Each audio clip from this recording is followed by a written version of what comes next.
في الأول بالكل ما كان فما حتى شيء إلا الله، ومن العدم خلق الله الدنيا الكل.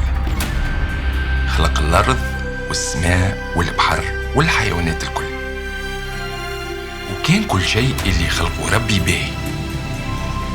كانت جنة على الأرض.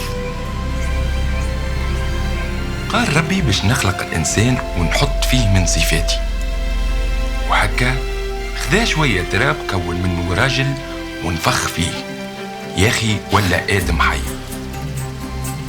قال ربي يا آدم باش نحطك في الجنة هذه اللي فيها أشجار من كل نوع، نجم تاكل من الأشجار الكل إلا شجرة واحدة، شجرة معرفة الخير والشر ما تاكلش منها.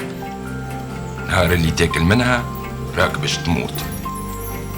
يا أخي اسمع آدم كلام ربي ومكلاش منها.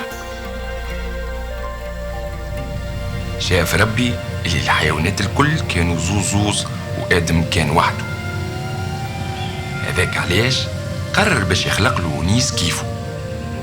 رقد ربي آدم ونحاله ضلعة من ضلوعه وخلق منها امرأة وحطها قدامه. كيف ياق آدم من النوم ولقى حواء قدامه قال هذه اللحم من لحمي وعظم من عظامي. وهكا عاشوا آدم وحواء في الجنة فرحانين وما ناقصهم شيء.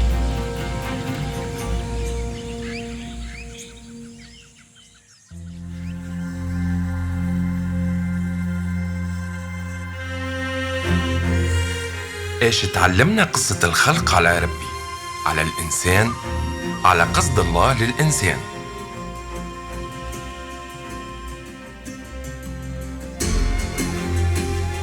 أشكال قصد الله وقت اللي وصاهم ما ياكلوش من شجرة معرفة الخير والشر.